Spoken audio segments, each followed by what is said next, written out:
Good evening. We're learning Maseches Moed Kattan, Daf Chaf Beis and Chaf Gimel Amud Aleph. All in, not a very long blot and a half. And just looking out at the next day that we're going to learn is Shabbos as well. Chaf Gimel Amud Beis and Chaf Dalet, also not crazy long. However, the next individual blots on Chaf Hey, which is Sunday is long, Monday is long, Tuesday is long, Wednesday is long. However, Thursday is an Amud. I think the plan that I recommend still stands, that we should probably aim to do the siyum a day early on Wednesday if I'm in Chicago, which is possible right now. Still don't know my schedule, but we'll figure it out. What about the other days? Sunday, Monday? Sunday I'm here. Monday I'm definitely not here. Tuesday I'm here. I don't remember. I think I'm here Tuesday, and Wednesday I still don't know. Okay, that was not helpful at all. I know, I'm really sorry, but let's get started anyways. The Gemara says 5 lines from the bottom on Chaf Aleph with base Tanu Rabban, and the rabbis teach a halacha. Avel Gimel Yamim Harishonim. If there is an Avelus in the first 3 days of the Avelus, Ba Mimakom Karov. If another one of the Avelim comes from a nearby location, then Mona Imahem, he just joins their account. So let's say there's someone sitting Avelus Rahman al-Islan in a city like West Rogers Park, and there's a neighboring city which is Skokie, and they're siblings, and they want to do the Avelus together. So if they join each other from Mimakom Karov, then they have the same count, even if he comes 2 days late, even into the third day. Bamimakom Rachok, if he has to fly in from out of town, then Mona Le'atzmo, then seemingly, even if he comes in the first 3 days, he has his own count, so that when he gets here, that's day 1, even if it's not the other person's day 3. Mikan va'elach, after day 3, afilu bamimakom karov, even if a person is traveling only from Skokie to West Rogers Park, Mona Le'atzmo, if he shows up on day 4, then he will have a separate shiva count of his counterparts who are already started. Reb Shimon doesn't agree with this. Reb Shimon Omer afilu b'yom hashvi mimakom karov. If a person shows up on day 7 from West Rogers Park to Skokie, then Mona imahem, he still only counts that last 7th day with them. They have the same exact count, and the count is identical. That's the brisa. Let's analyze the brisa. 2 lines from the bottom on Chaf Aleph Amud Beis. The Gemara says, Amar Mar, Gimel Yomim Rishonim. What did we say about the first 3 days? We said, Bami Makom Karov, that if a person goes, let's say, from Skokie to Chicago, and they're joining each other for Shiva, Mona Imahem, that they count the same time. Says the Gemara, that's only true. Amar Reb Chia bar Abba, Amar Reb Yochanan, Hu sheyesh gadol habayis babayis. That's only true if the oldest sibling is there, but not the reverse. And Rashi here articulates that when the oldest is in the house, that's more chashuv, and the tza'ir, the younger, can join the older. But if the younger child is in the house, it's not shaykh that the older one should join. It's a lack of kavod for the older one, and therefore it's only true if the older one is in the house. The Gemara says, well, wait a second. Top of Daf Chaf Beis Amud Aleph, halach gadol habayis lebeis hakvaros. What happens if, let's say that the burial is only being done by the older sibling, and the remaining sibling at home is the younger sibling? Mahu, what would the halacha be? So says the Gemara, Tashma, we learn in a brisa an answer to this question. To Amar Rabbi Chia bar Abba, Amar Rabbi Yochanan, afilu halach gadol habayis lebeis hakvaros. Even if the older brother is in the beis hakvaros, mona imahen, we still consider that to be he has the ability to count just like everybody else in the house, even though we had the rule that it is only when it's true in the gadol's in the house. He's not in the house, but he's involved in the burial. So says the Gemara, how can you say mona imahen? Ve'atanya mona la'atzmo. The brisa says that when the older brother is not at home, he has to make his own count. So the Gemara answers, lo kasha, in line with what we saw already in the brisa on the bottom of Chaf Aleph Amud Beis, lo kasha hada asa begot lasa, v'hada lo asa begot lasa. Depends if he returned from burial within 3 days, so then he keeps their count, and if not, not. So what's a practical example of this? Let's say that someone from city X passes away, and the oldest son takes that person to get buried in Eretz Yisrael, but he gets COVID while he's there, and then he can't get back before day 3. He comes back on day 4. So then halacha l'maisa, he has a new shiva, and his shiva has to change to day 4. This is not halacha l'maisa in our arrangement, because he would sit shiva there, but we're assuming for a moment he couldn't sit shiva where he was. That would be the assumption of the case, but that's the concept, and this is quoted in Shulchan Aruch as well. 6 lines down on Chaf Beis Amud Aleph, the Gemara says the idea is also reflected in the following story. Ki hada amar lehu Rav livnei Hatzalfoni. Rav says to the people of this particular place, he says the very same thing. When the older brother comes back and it is within 3 days, then limnu behadaichu, then he's going to count with your count. However, if he doesn't come within the first 3 days, he's outside of 3 days, limnu linafshaihu, then you guys are going to have different and distinct counts. And similarly, Amar lehu Rav levnei mechoza, atun, you people in Bnei Mechoza, delo azlisu basar arsa, who do not follow the coffin when one is being taken out to burial. From the moment you turn your face away, mibava de'avula, from the gates of the city, aschilu manu, that's when you start counting.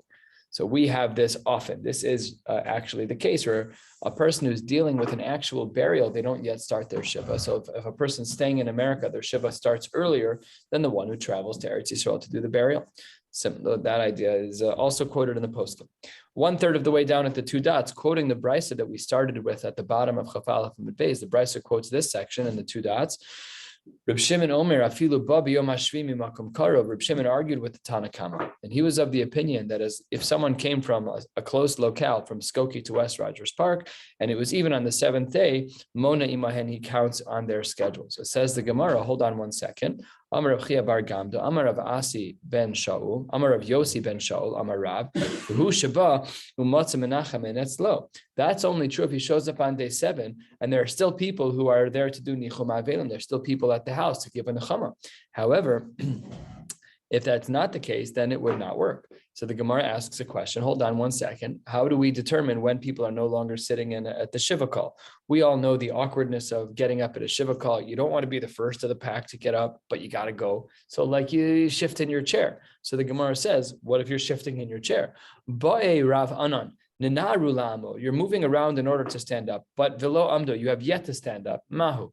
Do we say that the person from Skokie who came to West Rogers Park to join in Shiva on day 7, but all the last few people, the stragglers who are there on the 7th day for the Shiva call, are about to get out of their chair? Is that considered out of your chair or not? They're not really there to visit you anymore. They're 1 foot out the door, maybe 2 feet out the door. So it says the Gemara Teiku, we don't know the answer to that question. Halfway down. The friends of Rabbi Abba Bar Chia were learning from Rabbi Abba Umanu. Who was this person? This was Reb Zera. Some say that it was a little different. A friend of Reb Zera from Reb Zera, Umanu, who was at Rabbi Abba Bered Reb Chia Bar Abba. And whoever this person was, they learned the following. Amar of Yochanan, halacha k'Rabban Shimon ben Gamliel b'Treifos. This halacha is way out of left field. That the halacha is like Rabban Shimon ben Gamliel when it comes to Treifos. We'll learn what halacha he's referring to in a moment. It has nothing to do with our sugya. And he also learned b'halacha k'Rab Shimon b'Avel. Obviously, the second part of Rabbi Yochanan's statement is why it's being brought here, because what Rabbi Yochanan taught in one shiur was a halacha by Treifos and a halacha by Avelus. So now we have to analyze them. We understand, last short line, Chav Beis Amud Aleph, that Kirib Shimon ba'avel hada amra. The case of Reb Shimon ba'avel was the halacha that we learned at the bottom of the brisa, repeated here on this amud, which is that if a person from Skokie comes to West Rogers Park, there mimakom karov, it's a close location, they showed up on day 7, that as long as there are people still sitting, still giving tanchumen, that he's allowed to join. However, what was this out of left field halacha? Kirashbag b'Treifos, first long line, ditnan. The Gemara teaches us a halacha in Treifos. B'nei me'ayim shenikfu. Normally we have a principle that the b'nei me'ayim, that if the innards of an animal are punctured, then they are considered a treifa.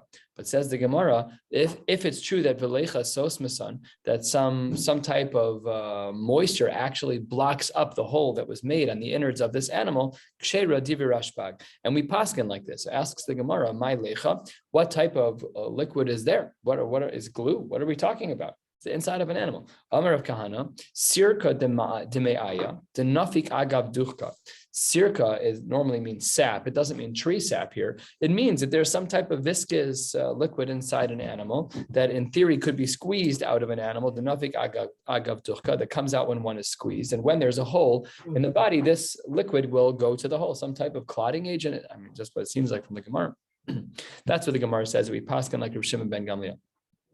Now, this friend who heard this, again, we don't know if it's Rav Zera or if it's Rabbi Abba Bered Reb Chia Bar Abba. Omar, he said, Manduhu, one of these people said, Izke, I hope to merit the Esak, to go up to Eretz Yisrael, the Agmara, and learn L'shmaisa, this story, Mipume Demare. And I want to hear this from the person who taught it. He wants to hear this din that Rav Yochanan said, this two-pronged din, one about Rav Shimon ben Gamliel in regards to Treifos, and one in regards to Rav Shimon not Ben Gamliel, just regular Reb Shimon, in regards to Avil. So Kisalik, he was Zocha, he was Zocha to make Aliyah, and he moved up to Eretz Yisrael, 10 lines from the bottom on Chaf Beis Amud Aleph.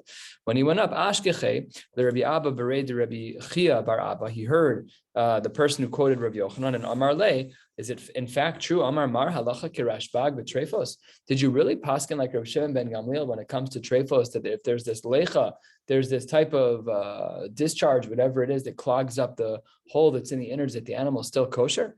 Do we really hold like that? Amar Le, no. Anna, what did I say? Ein halacha amri, broken game of telephone. He did not hold of that, and somebody misquoted him. What about the other din that you said? Reb Shimon be'avel mai. Do you also paskin like Reb Shimon be'avel, that if you show up on the 7th day from Skokie to West Rogers Park, that you join in the 7th day, that's also your 7th day of Avelus? Amar Le, he responded, not so simple. Plugtanin, who it's actually a machlokes in the Amoraim. The Itmar, Reb Chizda Amar halacha. He says that this is taka the case, that we paskin like Reb Shimon. V'chein Amar Rav Yochanan halacha, that we paskin this way. However, Rav Nachman Amar ein halacha, that we don't paskin like Reb Shimon. And we fall back on the halachos of the Tanakama, who said that you only have the first 3 days to join the ranks of those who are sitting avelus in whatever neighborhood you're in. Otherwise, you have to keep your own count.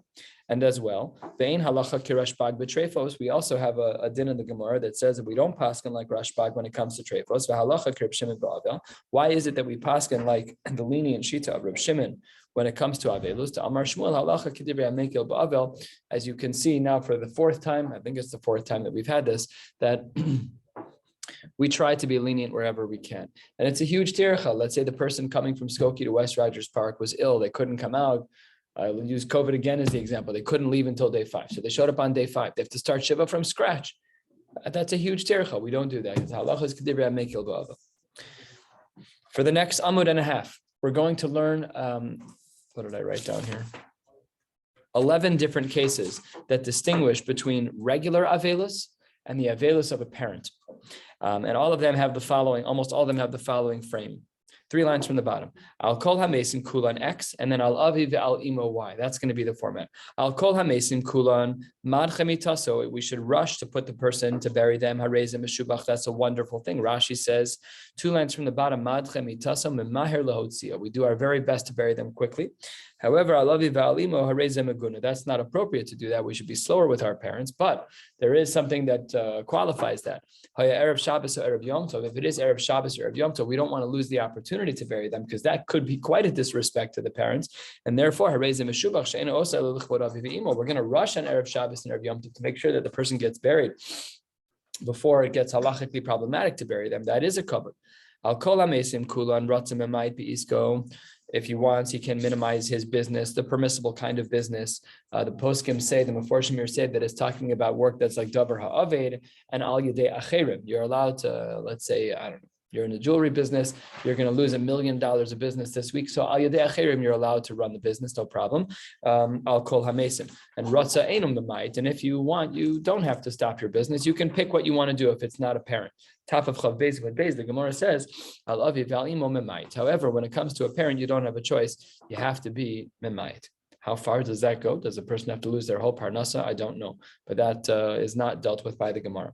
Here's the third example of a distinction between regular mesim and parents. Al kol hamesim kulan rotze choletz. When it comes to regular people who pass away, not parents, one can be choletz. They can reveal their shoulder. This is obviously only speaking about men. Of course, we know the halacha is that a woman cannot be revealed tefach be'isha erva. She's not allowed to reveal any part of her body that needs to otherwise be covered. But that's not appropriate. We're only talking about men here. And ratza einocholitz. When it comes to kol hamesim, then they can choose if they want to reveal their shoulder, which was apparently a common practice. We'll learn more about this later. Al avi val imocholitz. But when it comes to a parent, it is appropriate to reveal one's shoulder. I don't think we've ever seen anybody do this. I don't think that this custom applies. Umaisa begadol hador echad. There was a story of one of the Gedolei Hador, Shemes Aviv, where his father had passed away, Ubikesh Lachlotz, and he wanted to reveal his shoulder. Ubikesh Gadol Hador Echad Acher Sheimo Lachlotz, and there was another Gadol Hador, which was with this first Gadol Hador, who also wanted to, but as the story goes, V'nimna v'lo chalatz. But this other Gadol Hador did not reveal his shoulder. So the Gemara wants to figure out who were these two Gedolei Hador. And there's a very subtle argument to figure out who's who. Amar Abaye says the Gadol Hador was actually Rebbe, and Venimna Hador, and Gadol Rebbe, and Gadol Hador Sheimo Reb Yaakov Bar Acha. So these are the two people. The one who lost the parent was Rebbe, and the one who wanted to join him in revealing his shoulder was Reb Yaakov Bar Acha. The Ika de Amre, but some say that's not correct. The Gadol Hador was Reb Yaakov Bar Acha. It was reversed, and Gadol Hador Sheimo, the one who wanted to join him in his misery, was Rebbe. And says the Gemara, I only understand one of these options. I understand that if the person who lost their father was Rebbe, Hainu de Nimna, Gadol Ador Sheimo, the person who was with the one who lost their father was Rebbe. So Rabbi Yaakov Bar Acha lost his father, and Rebbe wanted to show solidarity, and he was going to reveal his shoulder as well, but he didn't in the end. Hainu de Nimna v'lo chalatz, because the father of Rabbi Yaakov Bar Acha wasn't a Gadol Hador, he wasn't deserving of that level of kavod. Elalamanda Amar Rabbi Yaakov Bar Acha, if Rabbi Yaakov Bar Acha was the friend, and Rebbe lost his father, well, that's a problem. Rashbag, Rebbe's father was Reb Shimon ben Gamliel. And if Rebbe's father was Reb Shimon ben Gamliel, Nasihu, and everyone's obligated to do that. So how can we have this version that says that really it was Rabbi Yaakov Bar Acha, who was the Gadol Hador whose father died? That doesn't make sense. That's the only one that makes sense. Rabbi Yaakov Bar Acha, because had it been that Rebbe's father died, everyone would have had to reveal their shoulders. Kasha. The Gemara doesn't answer that question. What's the fourth distinction the Gemara makes between regular mesim and parents? Al kol ha-mesim kulan mistaper la'achar lamed yom. For a person who has a non-parent who passes away, they can get a haircut after 30 days. I love you. A well-known piece of Gemara that when a person has lost a parent, they grow out their hair and their facial hair until somebody calls them out on it. The poskim, the Mefarshim have different lines about what you're supposed to say. You look ridiculous, get out of here, or whatever the line is. That's a sign of close friendship when you tell someone who is in Avelus for a parent that it's time for you to get a haircut. Next, the fifth distinction. For everybody else, they can go to the Beis HaSimcha after 30 days. This is, of course, halacha l'maisa. These big shilas come up when a person's in Avelus and their child is getting married. Fine, all the shilas that come up. This is only talking about low-level types of simcha. Rashi here says this at the fourth line of the page. Rashi says, that's what's allowed after 30 days. Simcha kol kach. It's not mamish simcha. Aval suda de simcha kigon de nisuin lo. That's not allowed. So whatever leniency that we had for the regular mesim that they can go to the Beis HaSimcha after day 30 was not a wedding. They can only go to out to dinner with friends. Meisve, the Gemara says, wait a second, that's not so simple. Well, the simcha mereus lamed yom. We see that there is a shita that it says 30 days. How can you say that it's Simcha and Mereus? These are two different types. It's not Simchas Mereus, it's Simcha, which is a wedding, and Mereus, which is this lower level of, going out to dinner with friends. Kasha, that's also a kasha. We don't know the answer to that. Third of the way down, Chav Beis Amud Beis. Amemar Masni Hachi. Here we teach this halacha a little bit differently in the name of Amemar. Amar Rabba Bar Chana l'simchas mereus muter likanis altar. When it comes to going out to dinner with friends, that's muter even within the 30 days, no problem at all. I asks the Gemara, how can you say such a thing? Tanya l'simcha shloshim l'mereus shloshim. You need at least 30 days. Lokashia ha ba'arisusa ha b'puranusa. Rashi here goes into detail. Ba'arisusa is where a person gets into some type of deal where the Kareshes always cook food on Monday nights, and this family always cooks food on Tuesday night, and Wednesday night they're going through the whole week. So ba'arisusa, to start out the cycle of these meals, that's inappropriate. But b'puranusa, when it's your night to give up your food, then you're still allowed to do that simchas merei, and that's still allowed even la'altar, even within the shloshim.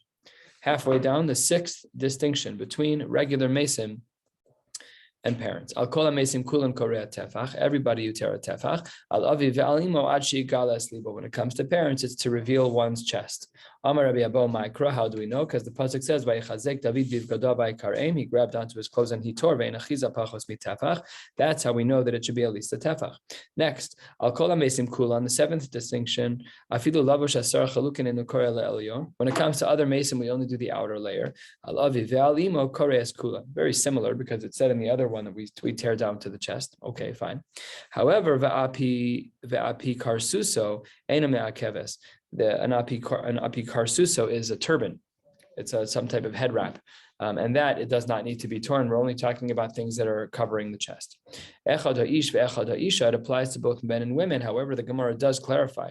Reb Shimon ben Elazar Omer ha'isha kora'asas hatachton. She first tears the underlayer of her shirt and then spins it around. And then v'chozeres v'kora'asas ha'elyon. Of course, it's a tznius issue. Now, even if she does it in private, that's the din. But she has to make sure she's sanua. Just because she's an avelis, it's not a heter to be megala. Next, the eighth distinction, 2/3 of the way down, chaf beis and beis. You can tear from the collar, from the hem, or you can tear in the middle of the shirt. You have to tear from the hem, from the collar. Any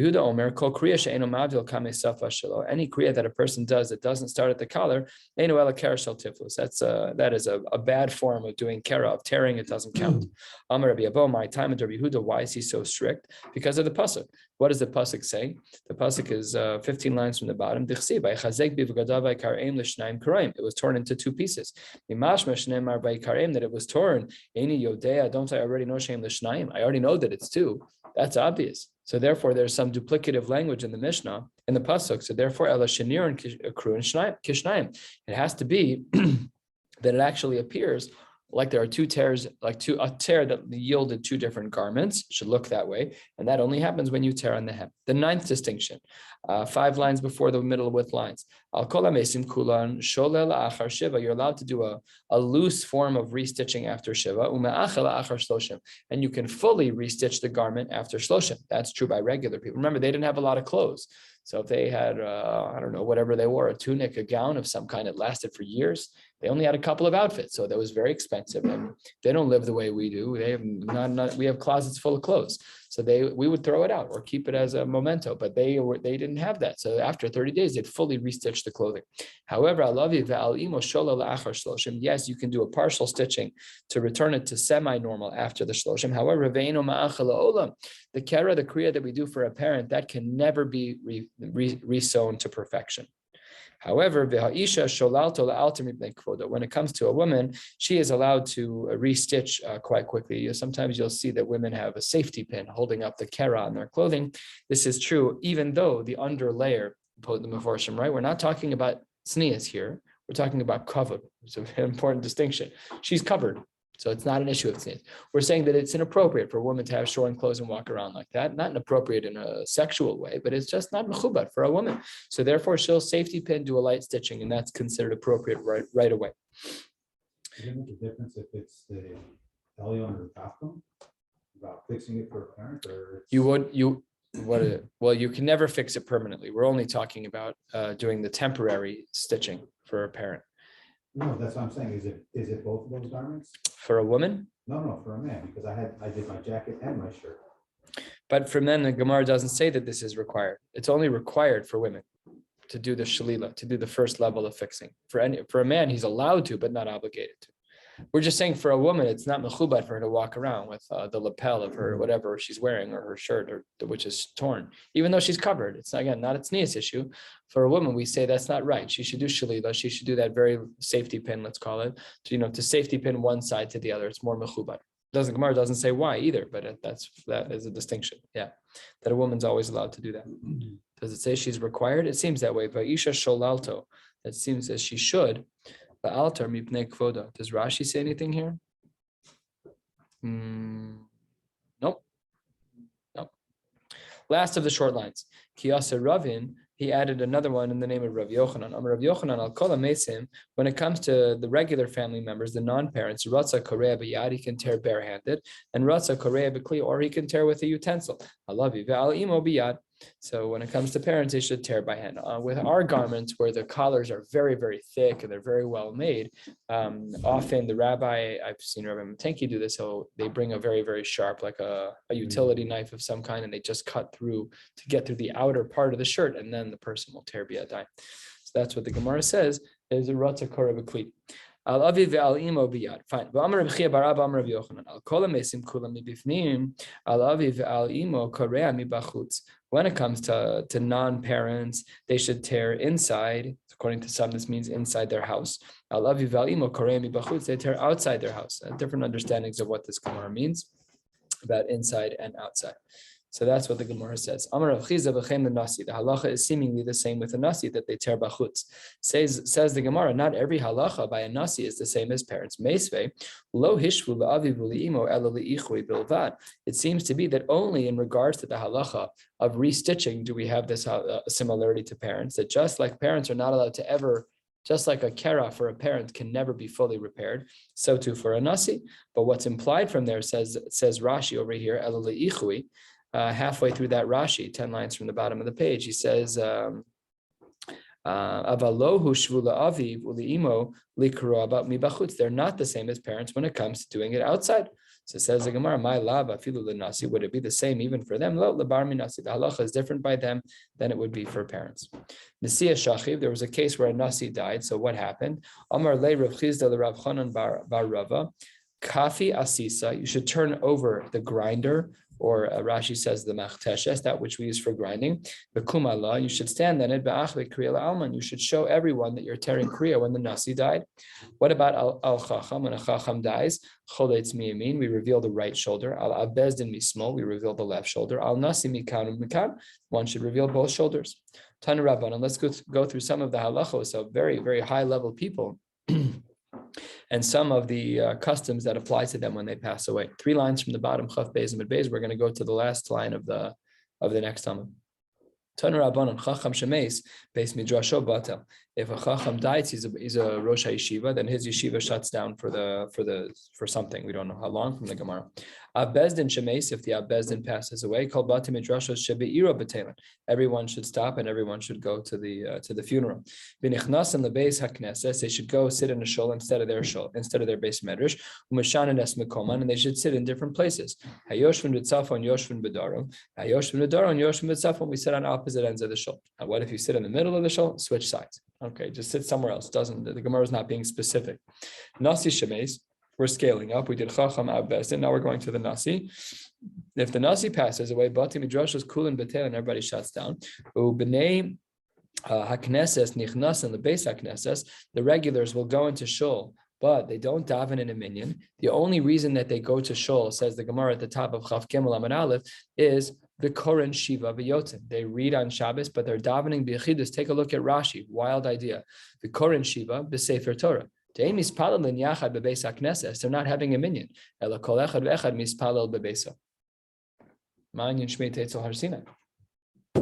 what the Gemara says, is that they don't do this. They daven at home when the nasi dies, and they only go into shul to hear Kriyas HaTorah, which is its own separate gzera. Again, the Gemara doesn't say here what's going on. Let's continue. Rabbi Shub, I don't know. It might only be for the first day.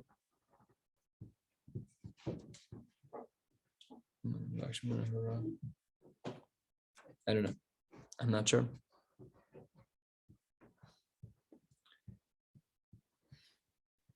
I have no idea.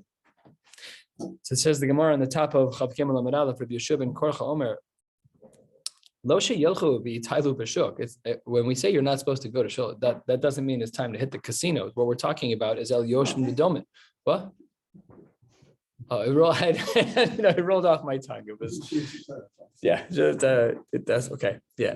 El yoshim v'domin. It's meant for people to be introspective, to be sad. Milashon dom, the language by Aaron, is to be silent. And as well, one should not learn Torah. They should not say a shmua ve'agada in the Beis Avel. However, Amar Alav al Reb Chananya ben Gamliel that he did. Shaya Omer shmua ve'agada beBeis Avel. Tanu Rabbanan. The Gemara says Avel Shabbos Rishona for the whole first week. Eino yotze mi Pesach so he really should stay home. Shnia yotze ve'eino yoshiv b'mekomo. The second week he should leave his house, but he's not allowed to sit in his regular place in shul. Shlishis yoshiv b'mekomo. The third week he can sit in the seat ve'eino medaber, but he's still much more silent than usual. Revi'is harei kichol adam. Rabbi Yehuda disagrees with this, and Omer lo hutzruchu lomar Shabbos Rishona lo yotze mi Pesach. So everybody knows you can't leave the first week. Why are you? The Brisa is unnecessary to say that. Sharei hakol nichnas on the base on the nachama. You're gonna leave your house. Everybody's sitting shiva for you. Everybody's kind of doing menach and you while you're sitting shiva. So of course you're not going to leave. So therefore, he slides everything up 1 week. So the second week you also shouldn't leave. The third you should You are allowed to leave, but you can't sit in your regular seat in shul. The fourth week, you should sit in your own seat, but still you're not as conversant as you normally would be. And at the very first long line on Chav Gimel Amud Aleph, in the fifth week, you're back to normal. The rabbis taught us kol shloshim yom l'nisu, and all 30 days are restricted from marriage. It doesn't say the word restricted in the Gemara, but that's what it's talking about.